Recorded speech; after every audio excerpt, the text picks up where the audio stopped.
하나님의 큰 손길로 우리 인도받음을 믿습니다. 우리가 복음 누림 컨텐츠를 찾아내서 우리가 인도받으면서 정말 신앙의 실제, 우리가 신앙생활 하면서 좀 놓쳤던 것이 복음을 우리가 좀 놓치고 살아왔죠. 그래서 복음을 우리가 깨닫게 됐고, 근데 복음까지는 깨달아도 또 그 복음이 삶에 적용되는 것, 이것은 조금 우리가 또 간과하는 것 같아요. 그래서 지금 많은 그 신앙인들 또 교회가 어려움 당하는 이유는 딱 한 가지입니다. 복음 누림을 놓쳐서, 복음 누림을 찾아낼 때 승리할 수 있다. 그래서 저는 오늘 한 해 맥추절을 이렇게 맞으면서 복음 누림을 하면서 제가 깨닫게 된 게 뭐냐면, 이 성경의 어떤 단어나 어떤 문장, 성구, 이런 내용들이 이 그리스도 관점, 복음 관점으로 이렇게 보여지면서 실제적인 그런 은혜. 그래서 오늘 맥추절인데, 이 맥추절을 세 단어로 표현을 하죠. 맥추절이라고도 하고, 칠칠절이라고도 하고, 오순절이라고도 합니다. 그래서 맥추절이라는 의미는 그 출애굽기 23장 16절에 나오죠. 맥추절을 지키라. 이는 내가 수고하여 밭에 뿌린 것에 첫 열매를 거둠이라. 그렇게 말씀했고, 또 77절은 신명기 16장 14절에 나오죠. 그래서 실제적인 그런 내용을 말씀해 주고 있습니다. 그 10절이죠. 내 하나님 여호와 앞에 77절을 지키되 내 하나님 여호와께 내게 복을 주시던 대로 내 힘을 헤아려 자원하는 예물을 드리고, 그래서 77절을 드릴 거. 그 다음에 오순절에 대한 거는 사도행전 2장 1절에 보면 오순절 날이 이미 이름에 그렇게 정리되어 있습니다. 그래서 오늘 맥추절, 77절, 오순절 그 의미들을 좀 이렇게 좀 깨달아야 되는데, 이 맥추절의 의미 중에 의미는 첫 수확입니다. 첫 수확. 그래서 이제 이스라엘이 출애굽을 해서 이제 광야로 들어가서 40년 동안 만나 메추라기를 먹으면서 40년을 지냈잖아요.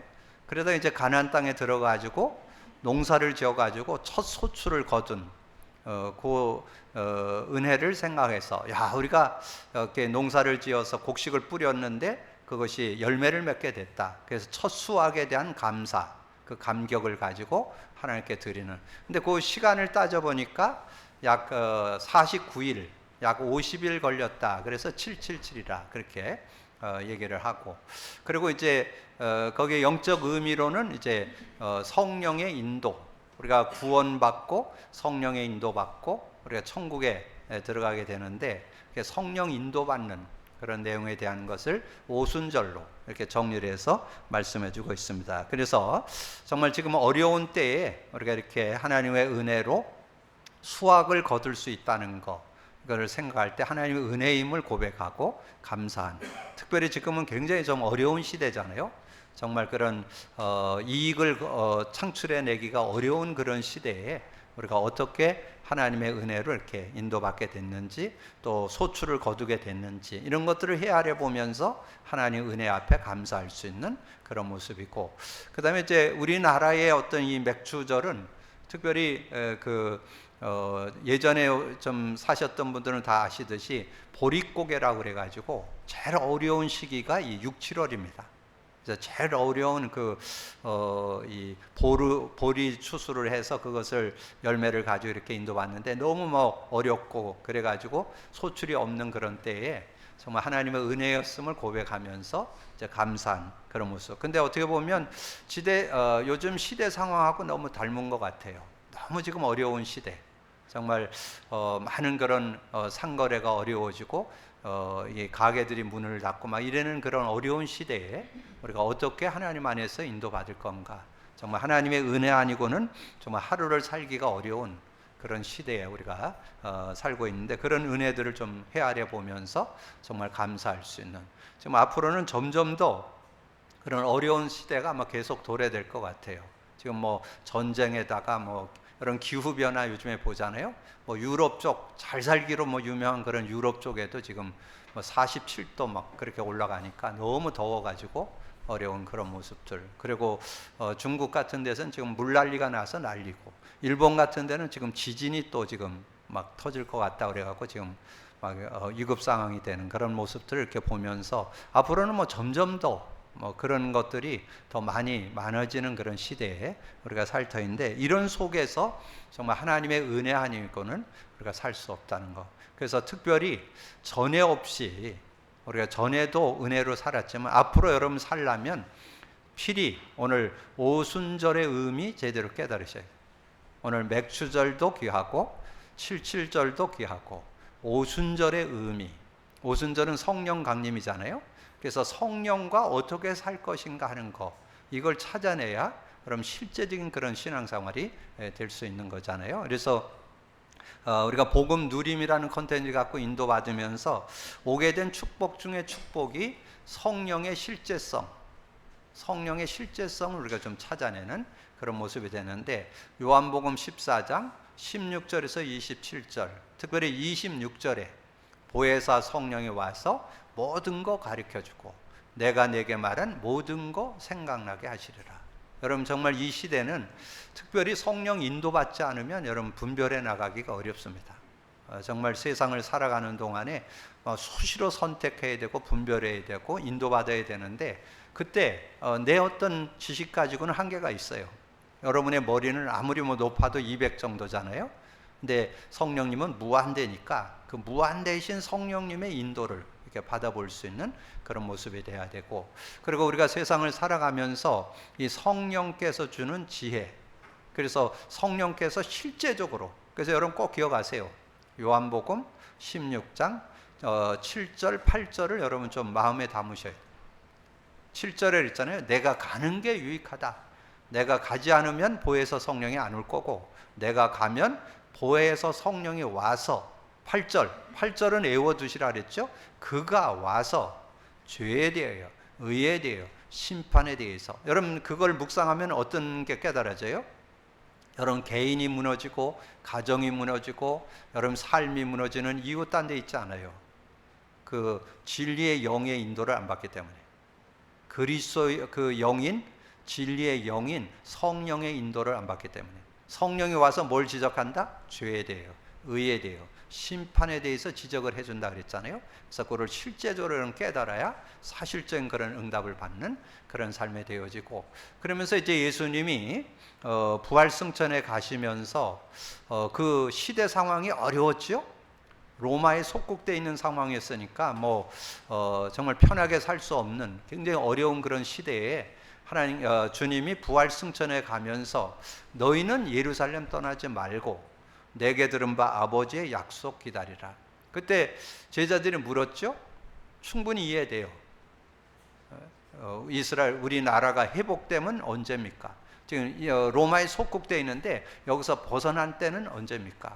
그렇게 물으니까 그건 너희 알 바 아니고 오직 성령이 너에게 임하면 권능을 받고 예루살렘 온 유대 사마리아 땅 끝까지로 내 증인이 되리라. 그래서 우리가 이 땅에 살아가는데 뭐 갖고 살아야 되느냐? 성령의 능력 가지고, 성령의 역사 가지고. 성령이 역사하면 믿는 자에게 반드시 주신 축복이 있는데, 그게 성령의 역사에서 권능 속에 두 가지 들어있다 그랬죠. 권세와 능력. 권세는 흑암 권세가 꺾인다는 말이고, 권능은 성령의 능력을 갖고 사는 거다, 그렇게 말씀드렸잖아요. 그래서 초대교회 성도들이 다른 거 갖고 승리한 게 아니에요. 이 성령의 능력 가지고 그 시대를 이겨나가는. 얼마나 어려웠습니까? 예수 믿으면 이단 누명 쓰지요. 예수 믿으면 감옥 가지요. 전하다 들키면 돌에 맞아 죽죠. 그런 상황들을 다 이긴 능력, 이거를 제대로 찾아내고 좀 인도받을 수 있는 그런 모습.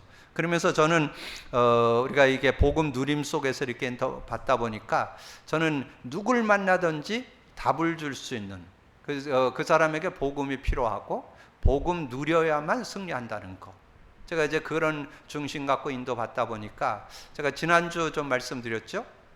어떤 분 한 분 연결되었는데 암으로 거의 사경을 헤매는 그런 상황이 되어져서, 근데 이제 그 어머니 되시는 분이 우리 교회 한 20년 전에 우리 교회 요 청구 아파트 계셔가지고 좀 이렇게 우리 교회를 이렇게 나오시고 그 자녀들도 저는 잘 기억이 안 나는데 주일학교에 와서 이렇게 같이 예배도 드리고 이랬다고 그러더라고요. 그런데 그 어머니가 그 아들이 그렇게 어려움을 당하니까 소원이 생긴 거야. 이 아들이 정말 예수 믿고 인도 받아야 되겠는데, 그래서 예수님을 꼭 믿고 좀 했으면 좋겠다. 그래서 제가 지난주 연결되어서 병원에 갔는데 가서 이렇게 복음을 전할 수 있는 상황이 안 되는 거예요. 그래서 그 손녀가 이렇게 지키고 있다가 제가 가니까 목사님 죄송하지만 아빠가 만나고 싶어 하질 않는다. 너무 자신이 힘드니까 어렵다고. 그럼 뭐 어쩔 수 없잖아요. 그래서 그때 돌아오고, 그리고 이제 문자로 그 아들에게 제가 이제 우리 카드를 사진 찍어서 보내주고, 이거라도 네가 좀 했으면 좋겠다 이렇게 아들한테 좀 이렇게 부탁을 하고 이렇게 했는데, 그래서 뭐 그냥 그거 놓고 기도하고 있었는데 어저께 연결이 되어서 이제 어저께 다시. 근데 그러는 상황 속에 이 어머니도 또 다친 거예요. 넘어져 갖고 다리가 이렇게 저거 돼갖고 휠체어를 타고 다녀야 되는 이런 상황이 되는데, 또 그것도 뭐 이웃 동네에 있는 게 아니고 전라도에 계셔요. 그러니까 전라도에서 지금 아들을 보러 올라와 갖고, 근데 어제는 조금 위급 상황이 돼서 가족들이 다 모였더라고. 한 10명 정도 다 모였더라고요. 그래 갖고 이제 어제 갑자기 연락이 와서 저기 이렇게 가서 방문했는데, 야, 하나님께서 정말 우리가 중심 갖고 있으니까 그 고통스러운 가운데서도 잠깐 괜찮은 시간, 요 시간에 제가 딱 들어간 거예요. 그러니까 이제 어머니까지 와갖고 부탁을 하니까 이 아들도 어쩔 수 없이 그래서 들어오시라고 그러더라고요. 그래서 들어가갖고 가서 이렇게 얘기를 하고 손 좀 잡으려고 그러니까 손은 잡으시면 안 된다고. 그리고 이제 가까이 내가 앉으니까 윙윙거리니까 조금 떨어 앉으시라고. 그러니까 아주 그 분이 아주 이렇게 저걸 해서 얘기를 해주시더라고요. 그래서 제가 떨어 앉아갖고, 그래갖고는 짧게 얘기해 달라고. 그래서 아주 짧게, 그래서 왜 인간이 하나님을 만나야 되고 예수 믿어야 되는지 그거를 한 30초 정리해주고, 그리고 복음을 전하고는 이제 초청을 해서 그래도 한번 어머니도 계시고 그러니까 예수님을 구주와 주님으로 영접하는 시간을 좀 가졌으면 좋겠습니다. 그랬더니 하겠다는 거예요. 그래서 이제 같이 어머니하고 그 가족들 서너 명하고 같이 이렇게 하면서 예수님을 소개하고 영접하는 그런 시간을 어제 가졌습니다. 그래서 영접했을 때 신분이 바뀌게 되고 천국이 보장되는 그런 축복이 있습니다. 이제 그렇게 말씀드리고, 그리고는 이제 나와가지고 가족들 다 모아놓고, 근데 그때 또 부탁을 했어요. 우리가 가지고 있는 카드 가지고 기도문을 좀 써주시고, 그 다음에 영접 기도문도 크게 좀 써주시면 그걸 벽에 붙여놓고 그걸 가지고 하겠다고. 그래서 우리 만드는 카드 있잖아요. 제가 지난번에 말씀드렸죠. 우리 카드의 제목이 신앙 고백으로 돼 있잖아요. 그래서 그거를 기도문, 그리고 성구 다 빼고 그냥 내용만, 주는 그리스도시요 살아계신 하나님의 아들이십니다. 그리스도는 하나님 만나는 길이 되십니다. 죄와 저주 해방 주셨습니다. 사단이 이긴 권세를 주셨습니다. 아멘. 뭐 예수 그리스도 이름은 굳이 안 붙여도 돼요. 주기도문에도 예수 그리스도 이름으로 그렇게 안 하고 그냥 아멘 돼 있잖아요. 그래서 그거를 정리해주고, 그 다음에 영접 기도문 정리해주고, 그래가지고 이제 그거를 나눠주고, 이제 또 젊은 분들이 모였으니까 제가 그 카드도 가지고 와서 나눠주고 이렇게 정리를 하면서, 그래서 우리가 함께 가족들이 우리가 할 수 있는 거, 의사나 약의 도움 받는 거 최선을 다하고, 우리가 할 수 있는 것은 오늘 예수 영접했는데 예수 영접할 때 생명과 성령을 소유하게 된다. 그래서 성령이 능력으로, 성령이 들어와서 영원히 우리와 함께 하는데, 성령이 언제 일하시느냐?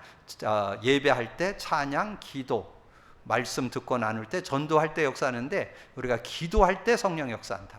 그거를 이제 거기 가족들을 다 모아놓고 제가 정리를 해주고, 그래서 우리 아버님을 위해서, 아들을 위해서, 할아버님을 위해서 우리가 할 수 있는 것은 이 예수 그리스도 이름으로 기도하는 것밖에 없다.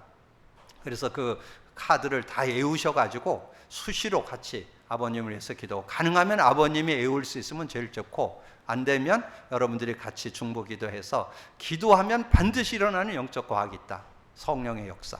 그래서 어저께 그런 중요한 시간을 갖게 됐습니다. 그래서 저는 우리가 가지고 있는 이 복음의 능력을 이렇게 실제로 나눌 수 있는, 그러면서 또 맥주절이 다가오면서 성령에 대한 그런 능력을 우리가 익히 누리고 있었던 것을 나누게 되니까 확신 있게 전달해 줄 수 있는 그런 모습에 대해서 너무 감사한 그런 시간이 됐습니다. 여러분, 오늘 맥추절에 하나님 주시는 그 축복을 누리되 의미, 첫 소출, 첫 이삭을 하나님께 드리는 그 중심, 그리고 지금 상반기를 우리가 인도받잖아요.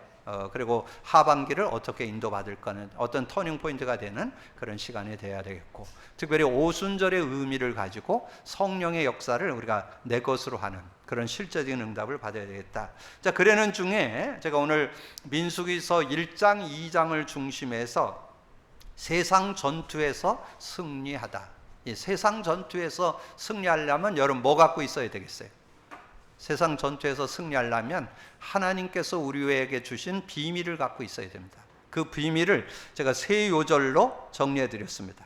요한복음 14장 14절, 요한복음 16장 13절, 사도행전 2장 42절. 요 의미, 이게 복음을 누리면서 나온 내용이에요. 복음을 누리다 보니까 이게 확신되어지는 거예요. 여러분의 능력 갖고 하는 게 아니라 여러분이 그냥 예수 그리스도 이름만 부르면 되는 거예요.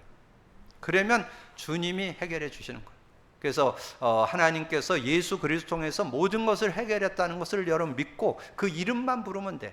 그 이름을 함축해서 우리가 정리한 게 신앙 고백 카드잖아요. 그래서 그 내용만 여러분 고백한다면 내 이름으로 무엇을 구하든지 내가 행하리니, 내가 구하면 내가 행하리라. 그래서 그 이름만 부르면 주님이 해결해 주신다는 거예요. 그래서 저는 그 믿음이 있어요. 근데 그거를 알고는 있는데 삶에 확인이 안 돼. 삶에 확인을 시킬 수 있어야 돼요. 그래서 우리가 그 복음 누림이라는 것은 알고만 있지 말고 우리의 삶 속에 그것을 확인시키자. 그게 누림이잖아요. 그래서 누림이 되어질 때 그리스도의 의미, 하나님 만나는 길이 되십니다. 죄와 저주 해방주였습니다. 사단이 이긴 권세를 주셨습니다. 이게 실제적으로 좀 누려지는 그런 모습이 되어지고, 그리고 고백 선포할 때 반드시 일어나는 영적 과학인데 그게 성령의 역사죠. 그래서 요한복음 10장 13절을 드렸습니다. 그러나 진리의 성령이 오시면 그가 너희를 모든 진리 가운데로 인도하시리니. 여러분이 뭔가 옳은 삶, 바른 삶, 하나님이 기뻐하는 삶을 살기 원하잖아요. 저는 복음 누리면서 요즘에 어떤 축복이 있느냐 하면 어떤 사람하고도 어떤 일을 만나도 갈등 안 합니다. 그걸 놓고 기도하면서 지금 이걸 가지고 어떻게, 예전엔 자꾸 정죄가 나오고 판단이 되고 막 이랬었는데 요즘은 그런 거 없어요. 제가 정죄하고 판단할 그런 능력이 없으니까 성령 인도를 받으니까 편안하게 어떤 일을 만나든지 어떤 상황 속에든지 그런 일을 만났어요. 그래서 그분 아까 얘기했던 그 가정을 만났는데 지난주 만나면서 기근 전화하고 갔는데 뭐 상황이 들어갈 수 없는 상황인데 쫓겨나다시피 제가 쫓겨나왔다니까. 들어갈 수 없는 상황인데 뭐. 그랬는데 또 연락이 오기를 금요일 날 오후 1시에 만나자고 그렇게 왔는데 또 갑자기 뭐 올라오는 중에 뭐 좀 이렇게 사정이 생겨서 좀 어렵다 그랬고, 그래갖고 결국은 어제 오후 3시에, 토요일 날 오후 3시에 연락이 와서 잠깐 가서 이렇게 뭐 그런 근데 그런 걸 가지고 뭐 저거 하고 뭐 저거 이렇게 할 필요가 없어요. 그 하나님께서 어떻게 인도하시는가를 보면서, 근데 너무 정확하게 그 시간에 딱 적절하게, 그것도 금요일 날 갔으면 둘밖에 못 만날 텐데 가족이 다 와 있는 상태에서 얼마나 멋져요. 같이 다 상황. 그러니까 거기 이제 들어가서 말씀 전하고 나와 영적 기도하고 나와 가지고 이제 얘기를 하니까 얘기를 깊게 얘기해도 이 사람들이, 가족들이 신앙인들이 많더라고요. 가족 중에 대부분 신앙인들이더라고요. 그래서 그렇게 얘기할 수 있으니까 얼마나, 그러니까 그런 것들을 보면, 그래서 저는 요즘에 이렇게 누구하고 이렇게 다투거나 싸우지 않습니다. 뭐 그 사람 사정, 그 사람의 형편, 그 사람의 어떤 체질, 가지고 있는 뭐 어떤 기준, 뭐 그분이 그렇게 갖고 있는 걸 뭐 내가 뭐 이렇게 저렇게. 그래서 여러분이 성령의 인도를 받게 되면 진리 가운데 인도받게 됩니다. 그러니까 하나님 안에서 하나님의 기뻐하지. 진리는 복음 안에 있어. 진리가 뭐예요? 진리 곧 니꼬로 복음이잖아요. 그리스도잖아요. 그리스도 안에서 인도를 받으면 승리하는 그런 삶이 되고, 그리고 스스로 말하지 않고 오직 들은 것을 장래일을 너에게 알리세요. 저는 이게 굉장히 은혜가 돼요. 장래일. 여러분 앞으로 미래 대비해야 되거든요. 앞으로 급속도로 변하는 시대. 아까도 잠깐 언급드렸지만 지금 뭐 전쟁에다가 뭐 여러 가지 지진에다가 여러 가지 기후 변화에다가 굉장히 어려운 시대입니다. 앞으로는 뭐 이제 이렇게 드러난 거 말고도 여러 가지 생활 속에, 사상 속에, 지식 속에 많은 혼란이 옵니다. 이런 것들을 어떻게 풀어낼 거예요? 그래서 저는 필히 이 말세를 이기려면 이 복음의 능력 누구나 다 완전히 개인화 생활에 체질해야 된다. 그러기 전에는 진리 가운데 인도받기 어렵고, 그러기 전에는 진정한 하나님 축복 못 누린다. 여러분 꼭 기억을 하셔서 믿음으로 누릴 수 있는 여러분 되어주시고, 그 다음에 사도행전 2장 42절에 그들이 사도의 가르침을 받아 서로 교제하고 떡을 떼며 오로지 기도하기를 힘쓰니라. 이 말씀을 잡게 되는. 그래서 저는 이들이 말씀을 잡게 된 게 뭐예요? 베드로의 설교를 들어보니까 야, 정말 우리가 그리스도 잡아야 되는구나. 아, 정말 성령의 임재 제대로 누려야 되는구나. 말씀드렸죠? 사도행전 2장 36절 그리스도, 37, 38절 성령의 임재. 이 내용을 깨달아 보니까 야, 정말 말씀을 잡고 우리가 인도받을 때 한 단어, 한 문장, 한 성구, 한 내용이 복음 관점으로 보여지는구나. 그러면서 지난주 말씀드렸잖아요. 사도행전 2장 44절 45절 자기 재산과 소유를 다 팔아서 하나님께 드릴 수 있는 그런 믿음들, 그런 헌신들, 그리고 요셉이라고 하는 바나바가 땅을 팔아서 드리는 그런 모습들, 그게 누가 시켜서 그거 하겠습니까? 그러면 시험 들어요. 하나님의 은혜 가운데 감사해서 정말 하나님께서 인도하심이 정말 복음의 능력을 누리다 보니까 실제 그 속에서 나오게 되는. 그래서 제가 오늘 이 말씀을 읽는데, 제가 최근에 말씀드린 대로 저는 이 레위기서, 민수기 이런데 이 말씀이 제일 어려워요. 왜냐하면 그 시대 상황을 우리 지금 현 상황과를 적용하면서 이 메시지를 좀 정리해야 되잖아요. 근데 요즘에는 어렵지 않게 복음 관점으로 이렇게 보여지는 거예요. 오늘 여러분이 이 말씀을 보면서 세상과 싸울 준비를 하라. 어디가 딱 생각나냐면 사도행전 1장 12절 14절. 야, 정말 그 시대, 어려운 시대에 마가다락방에 모였던 그 성도들, 그들이 가졌던 언약, 우리도 갖는다면 승리할 수 있겠죠? 각 기관에서 일꾼을 준비하라. 사도행전 6장 1절에서 7절. 초대교회 안수 집사들 세워가지고 일꾼들 세워서 이끌었잖아요. 그리고 일꾼과 함께할 사람들을 준비하라. 정말 현장에서 말씀운동 펼. 사도행전 9장 1절에서 43절. 이렇게 정말 이 구약의 메시지를 신약의 메시지하고 특별히 사도행전의 역사를 정리하면서 함께 인도를 받으니까 그대로 그 말씀이 전혀 무리 없이 이렇게 인도받게 되는. 그래서 세상과 싸울 준비를 하라고 이제 말씀한 내용이 이제 나오는데, 자, 이스라엘 자손이 애굽 땅에서 나온 후 둘째 해 둘째 달 첫째 날에 여호와께서 시내 광야에 회막에서 모세에게 말씀하여 이르시되, 너희는 이스라엘 자손의 모든 회중 각 남자의 수를 그들의 종족과 조상과 가문에 따라 그 명수대로 계수할지니 이스라엘 중 20세 이상으로 싸움에 나갈 만한 모든 자를 너와 아론은 그 진영별로 계수하되 각 지파의 각 조상의 가문에 우두머리 한 사람씩을 너희와 함께하라. 그럼 거기에서 중요한 게 3절에 이스라엘 중 20세 이상으로 싸움에 나갈 만한 모든 자. 싸움에 나갈 만한 자가 누구예요? 복음 제대로 갖고 있어야 되겠죠? 사도행전 1장 12절에서 14절에 그 120명의 성도들이 가졌던 신앙, 그들이 뭐 가졌어요? 그들이 가진 신앙, 그리스도와 성령. 근데 단순하지 않습니다. 그리스도의 의미 확실하게 잡았고 성령의 의미 확실하게 잡았죠? 그리스도의 의미 마태복음 10장 16절. 그게 신앙 고백이 되도록, 그게 의미가 내 것 되도록, 주는 그리스도시요 살아계신 하나님의 아들이십니다. 그러면서 성령의 의미, 사도행전 1장 8절, 오직 성령이 너에게 임하면 너희가 권능을 받고, 이거를 마태복음 10장 16절과 사도행전 1장 8절을 마가다락방에 모였던 성도들 가슴 속에 있었다니까. 그래서 그들이 승리하는 그런 삶이 되었다. 그래서 그러니까 말씀을 통해서 그런 비밀들을 찾아낼 때 실제적인 그런 응답을 받을 수 있는 거예요.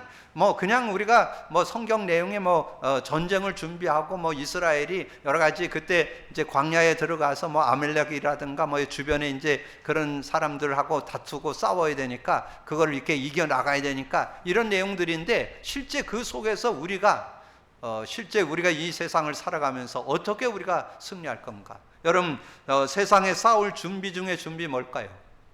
복음 갖고 누림. 여러분, 복음 갖고만 있어갖고, 여러분 주변에 복음 갖고 있는 사람 많죠? 근데 못 이겨요. 누가 이기느냐? 누리는 자가 이겨요. 누리는 자.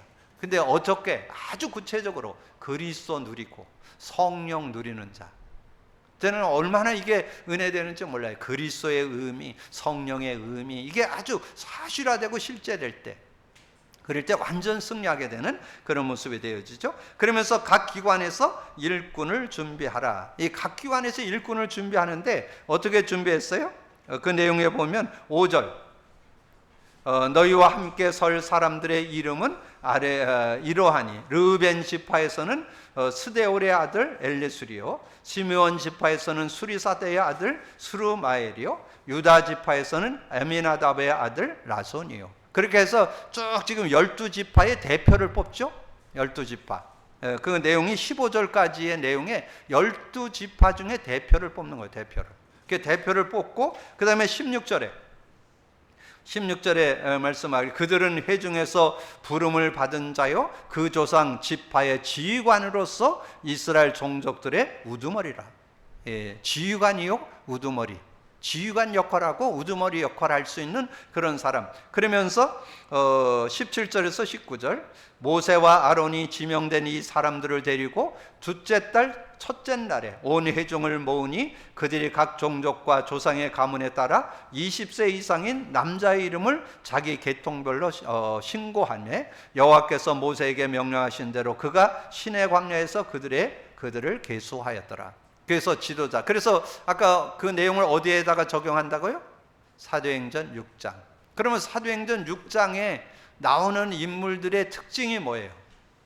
그걸 이제 여러분 찾아내야 돼요.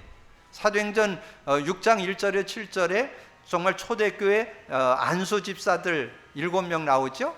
그 안수 집사를 세우는데 그들이 어떤 신앙을 갖고 있냐, 이게 이제 여러분이 가져야 될 내용이잖아요. 어떤 신앙이었어요? 믿음 충만, 성령 충만, 지혜 충만. 그러면 믿음은 뭘까요? 믿음은 그리스도 제대로 알고 믿어야 되겠죠. 구약은 메시아, 신약은 그리스도. 저는 요즘에 우리 성경을 이렇게 정리하면서 정말 구약의 성도들 메시아 언약, 그때마다 시대마다 좀 달라요.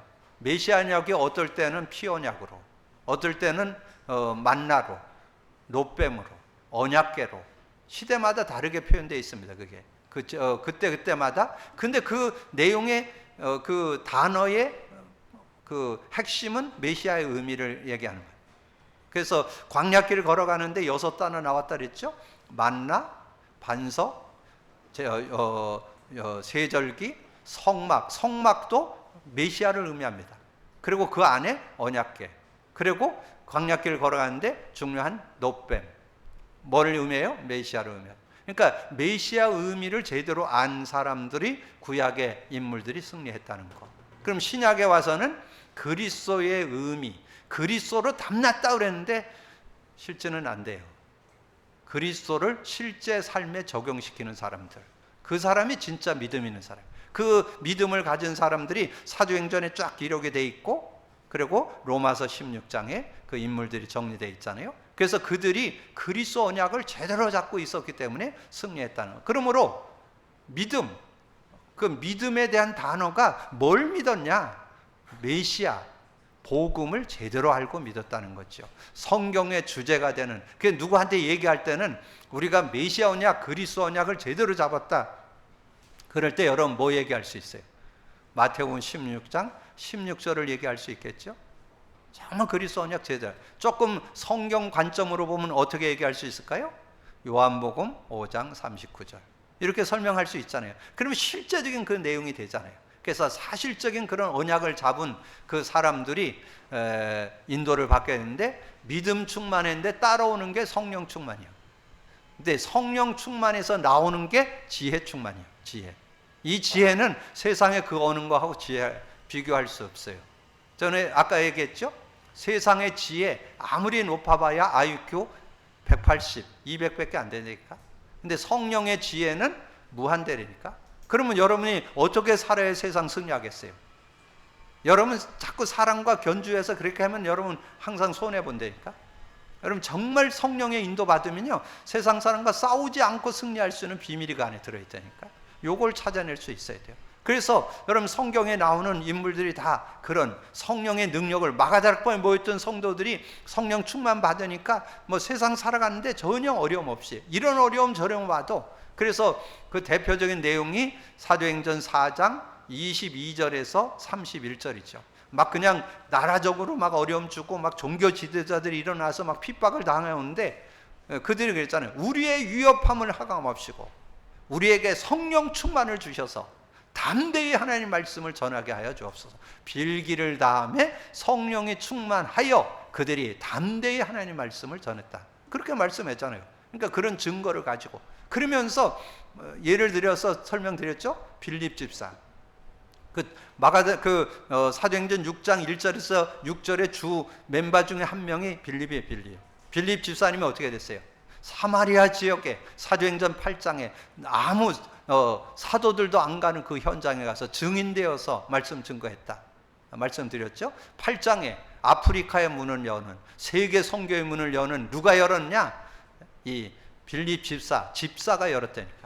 정말 그 중요한 일꾼이 복음의 문을 열게 되는 그런 모습. 그러면서 일꾼과 함께할 사람을 준비하라. 일꾼과 함께할 사람, 여러분의 삶의 모든 현장에서 증인되어지는 삶이 되어야 된다. 저는 그렇게 봅니다. 그래서 사도행전 9장 1절에서 43절에 보면은 5명 나옵니다. 특징들이 있어요. 뭐 여러 가지 여성이고 여성, 남성 이런 구분도 있고, 또 그들의 어떤 역할이나 또 직장이나 이런 일이나 이런 것이 여러 가지 다양성이 있는데, 거기에 5명의 인물들이 우리가 누구나 다 적용해 볼 수 있는 그런 내용이잖아요. 5명 누구예요? 아나니아, 바나바, 애니야, 여제자 다비다, 무두장이 시몬, 이렇게 5명 나오죠. 근데 그들이 자기 역할, 자기의 직업, 자기 지역, 자기 어떤 그 달란트를 따라서, 성품에 따라서 역할들을 감당했던 그런 모습이 나오죠. 이 아나니아 같은 분은 지역에서 말씀 운동을 하는 사람이었고, 이 바나바 같은 사람은 이렇게 팀 사역, 만나가지고 만남 속에서 복음을 나누는 그런 사람이었고, 애니아는 어떤 사람이에요? 중풍병 걸렸다가 나았으니까 자기가 병 났다는 거 가지고 증인으로 서겠죠. 그리고 여제자 다비다는 죽었다가 살아났잖아요. 그리고 그가 하고 있는 일이 뭐예요? 바느질하는 거. 그걸 가지고 이렇게 증인되어지는 삶. 그리고 무두장이 시몬은 자기 집에 이 베드로를 모셨더니 그것 때문에 고넬료 가정이 완전히 복음화되는 역할을 했던 그런 모습이 나오잖아요. 자, 그래서 오늘 1장 20절에 보면 그렇게 말씀을 했죠. 이스라엘의 장자 루벤의 아들들에게서 난 자를 그들의 종족과 조상의 가문에 따라 20세 이상으로 싸움에 나갈 만한 남자를 그 명수대로 다 계수하니, 르벤 지파에서 계수된 자는 4만 6천 명, 6,500명이었더라. 시몬의 아들들에게서 난 자들 그들의 종족과 조상의 가문에 따라 20세 이상으로 싸움에 나갈 만한 남자를 그 명수대로 계수하니, 시몬 지파에서 계수된 자는 59,300명이었더라. 그러면서 각 지파의 명수를 이렇게 쫙 설명을 해주죠. 그러면서 44절에 이렇게 말씀했죠. 이 계수함을 받은 자는 모세와 아론과 각기 이스라엘 조상의 가문을 대표할 12지휘관을 계수하였더라. 이같이 이스라엘 자손이 그 조상의 가문을 따라 20세 이상으로 싸움에 나갈 만한 이스라엘 자손이 다 계수되었으니, 계수된 자의 총계는 60만 3,550명이었더라. 약 60만 됐다 그랬잖아요. 그럼 전체 인구가 몇이었어요? 한 150만에서 200만이었죠. 여자 아이들 빼고 20세 이상에 나갈 만한 사람들을 뽑았다. 그래서 우리 지금 목표는 뭐예요? 원주 복음화를 위해서 300명의 제자. 정말 현장에 나가서 말씀을 나누는데 뭘 가지고 나눌 사람이냐? 저는 두 가지 실천하면 된다고 그래요. 복음 카드 가지고 영접 기도하고, 복음 카드 가지고 기도문 적어줘서 기도 응답 받도록 도와주고. 그리고 요즘에 우리가 성경적 전도 모임에서 나누잖아요. 신앙 근본, 인간 문제와 답. 저는 이 두 교재만 잘 선용하면 누구든지 복음으로 세울 수 있습니다. 이건 그런 응답. 그래서 예수님이 우리에게 본을 보여준 거 두 요절만 여러분 언약으로 잡으세요. 마태복음 9장 35절 38절. 특별히 35절에 예수께서 모든 도시와 마을에 두루 다니사 그들의 회당에서 가르치시며 천국 복음을 전파하시며 모든 병과 모든 약한 것을 고치시니라. 38절에 그러므로 추수하는 주인에게 청하여 추수한 일꾼들을 보내주소서 하라 하시니라. 근데 추수할 일꾼이 뭐예요? 복음 갖고 누리는 자가 이 시대에 추수할 일꾼입니다. 정말 복음 갖고 복음으로 답주고 복음을 누리도록 돕는. 그래서 사도 바울도 예수님의 그 뜻을 받들어서 모든 현장에 사도행전 17장 1절 회당에, 사도행전 18장 4절 회당에, 사도행전 19장 8절 회당에 들어가서 하나님의 말씀을 전하는, 특별히 그 중심 속에 뭘 갖고 있었느냐? 디모데 후서 4장 1절 2절 하나님의 앞과 살아있는 자와 죽은 자를 심판하실 그리스도 예수 앞에서 그가 나타나실 것과 그의 나라를 두고 엄히 명하노니 너는 말씀을 전파하라. 때를 어떤지 못 어떤지 항상 힘쓰라. 범사에 오래 참으라. 가르침으로 경책하며 경계하며 권하라. 그래서 여러분이 오늘 말씀을 정리하면서 세상 전투에서 승리하다, 세상과 싸울 준비한 사도행전 1장 12절 14절 각 기관에서 일꾼을 준비하라. 사도행전 6장 1절에서 7절 일꾼과 함께할 사람들을 준비하라. 사도행전 9장 1절에서 43절. 여러분 이 의미들을 좀 연결하면서 이 시대에 중요한 일꾼으로 하나님 앞에 쓰임받아서 모든 삶의 현장에서 증인들 되어지기를 주님의 이름으로 축복합니다. 주님 감사합니다. 오늘도 귀한 날 주시고 또 귀한 말씀 나눌 수 있도록 은혜 주신 거 감사합니다. 정말 시대에 복음이 힘해진 시대에 복음을 회복시켜 주시고, 복음은 갖고 있지만 복음 누림이 되어지지 않아서 실제되어지 않는 이런 시대의 상황 속에 우리가 복음 누려서 그리스도와 성령의 의미가 실제되어서 그것이 능력이 되어서 진정한 증인이 되어지는 저희들 되게 하여 주옵소서. 하나님께서 이 시대에 아버지 하나님의 초대교회가 전 현장에서 말씀 운동을 폈던 것처럼 우리가 그 증인 되기를 소망합니다. 오늘 그 결단을 하고 믿음으로 도전해서 가정, 직장, 산업, 학교, 지역에서 증인 되어지는 저희들 되게 하여 주옵소서. 감사거리 주님 예수 그리스도 이름으로 기도하옵나이다. 아멘.